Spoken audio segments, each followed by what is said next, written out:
Hello, grade 10 students. In this video, we're going to talk about activity 2 about mitosis and meiosis. Before we start, you have to know that biology is the only science where multiplication and division, they have the same meaning. In math, multiplication and division, they have different meaning.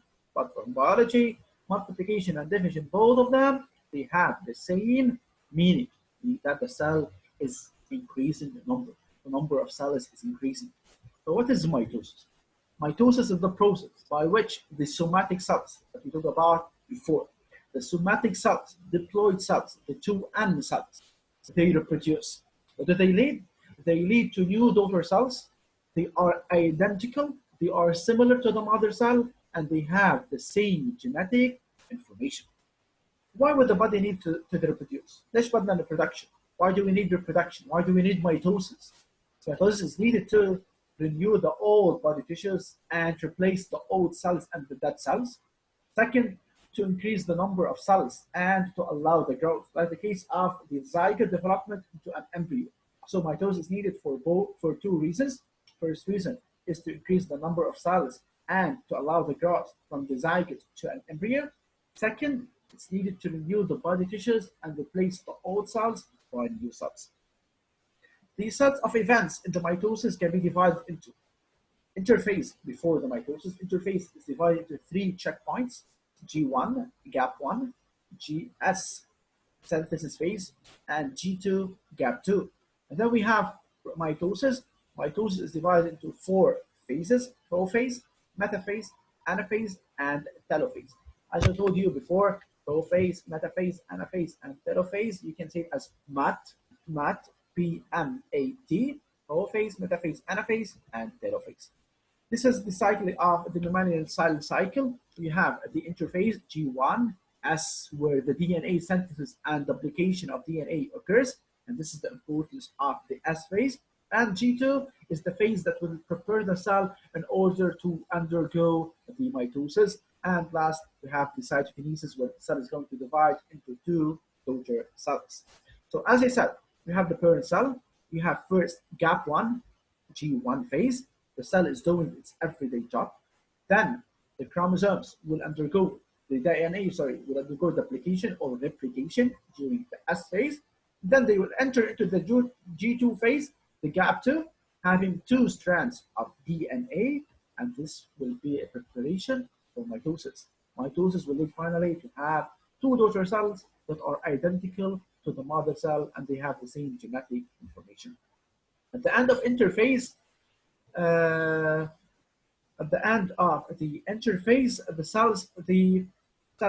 the interphase, we have the chromatin form and the centrosomes are present. Nuclear envelopes start to disappear. Prophase. Prophase, we have the chromosomes. Each of them is composed of 2 chromatids. We have the mitotic spindle fibers appears, and the nuclear membrane will disintegrate, meaning that the nuclear membrane will disappear. The mitotic spindle fiber start to form. The centrosome will change into asters, and the chromatin condense. The chromatin like مثل الخيطان اللي قلنا عنه الخيط, they will condense to form the chromosome, and each chromosome is composed of 2 chromatids. These are the events of the prophase. So you have to know these events, and you have to know the figure. The figure, for example, if they give you the figure, you have to know that this figure is for prophase. You have to know this figure for metaphase. Metaphase is very unique. The chromosome, they line in the middle of the cell, forming what's known by equatorial plate. Anaphase. Anaphase, the sister chromatids, they are pulled apart. The spindle fibers, they pull the sister chromatids.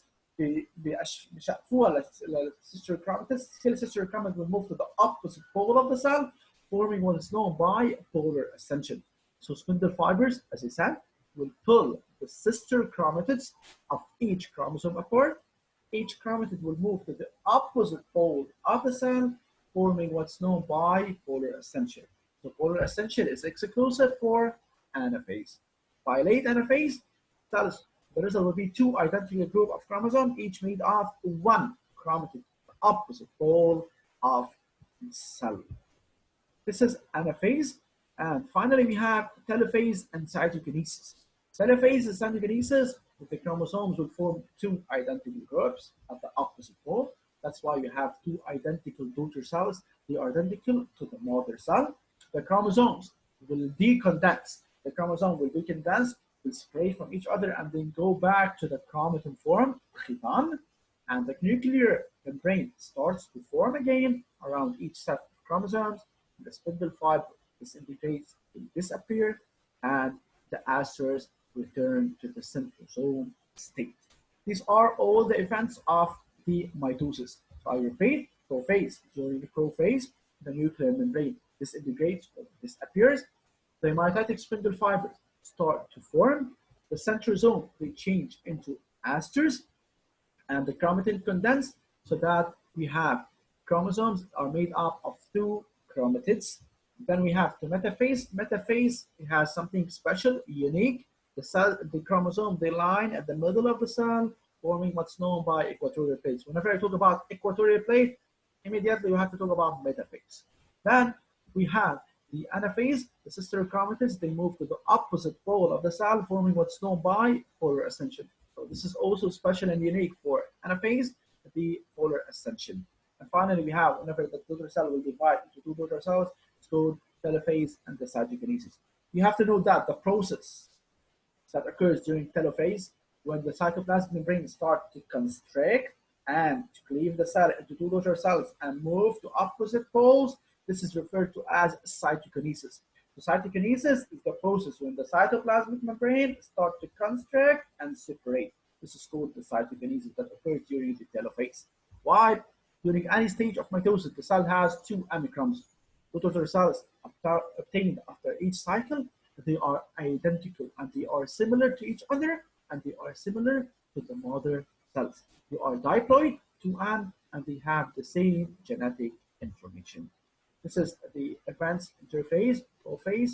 Pro-metaphase means that the beginning of the metaphase. Here is metaphase, anaphase, and then we have telophase, and the cytokinesis, we have the cleavage furrow that occurs during the telophase. Okay, moving again, this is mitosis figures. You have to know them and you have watched them in the video and in the lecture notes. Now let's move to this application. Application is showing the variation of the amount of DNA per cell during two cell cycles, where the amount of DNA showing the graph, and you have to draw the graph and so on. This is we're going to talk about them in our worksheet later on, maybe next week. So cell at the interface, we talk about cells of the interface. Now let's move to the meiosis. Meiosis. What is meiosis and what the difference between meiosis and mitosis? Meiosis is the process by which the mother cell of gametes diploid 2N will produce the gametes haploid 1N inside the primary sexual organs, the gonads. We'll talk about them before. Before meiosis begins, the mother cell of gametes go through the interphase in the preparation for meiosis.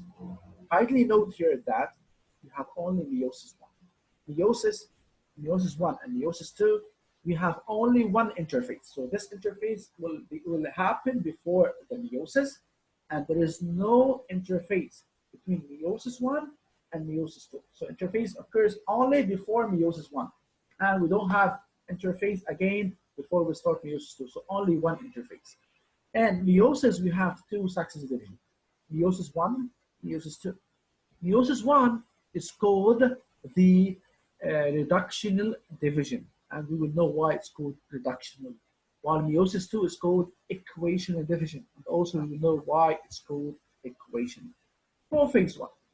Prophase 1, you know that the nuclear membrane is indicates, like the case of mitosis, this mitotic spindle fibers start to form, the centrosome, they change into asters, the chromatin condense, so that individual chromosomes are now individually distinguished and each are made of two chromatids.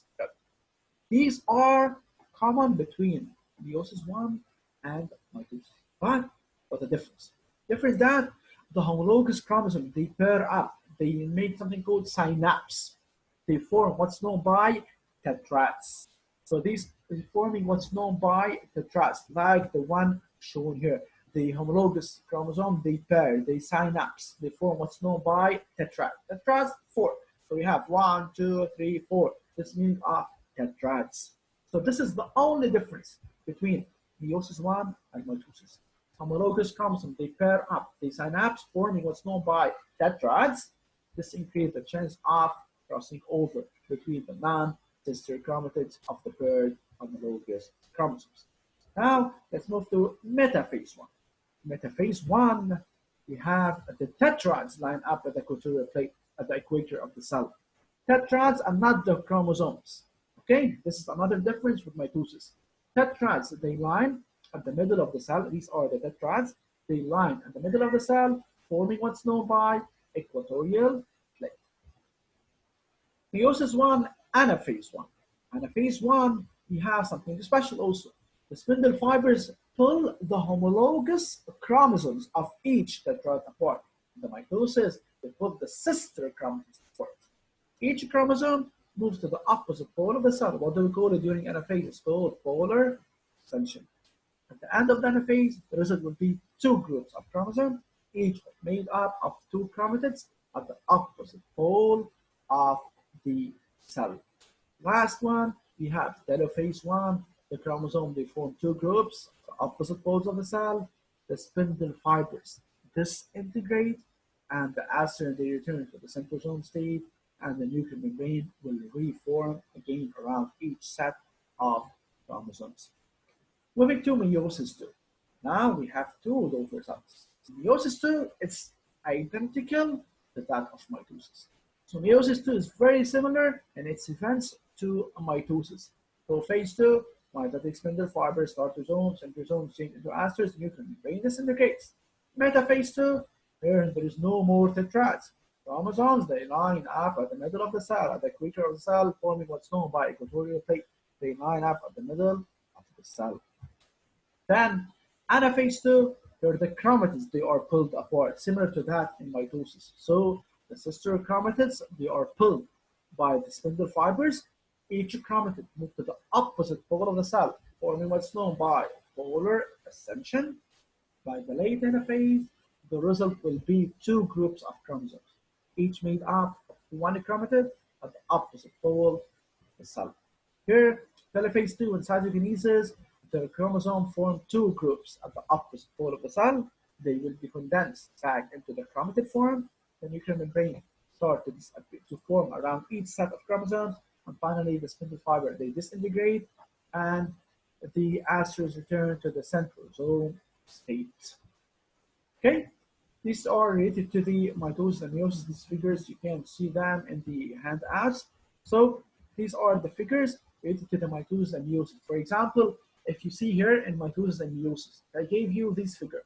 I asked you which one for mitosis and which one for meiosis. You have to know that the one that gives two daughter cells is for mitosis, while the one that gives four daughter cells is for meiosis. This table is a very important table. This table is very important. So pay attention to this table. This table is showing the differences between mitosis and meiosis. Mitosis occurs in somatic cells, while meiosis occurs at gonads. The aim of the mitosis in the somatic cells is for growth, for renewal and replacement of the cells, whereas the aim of the meiosis is production of haploid 1N gametes. Mitosis, it's only one division. We don't have mitosis 1 and mitosis 2.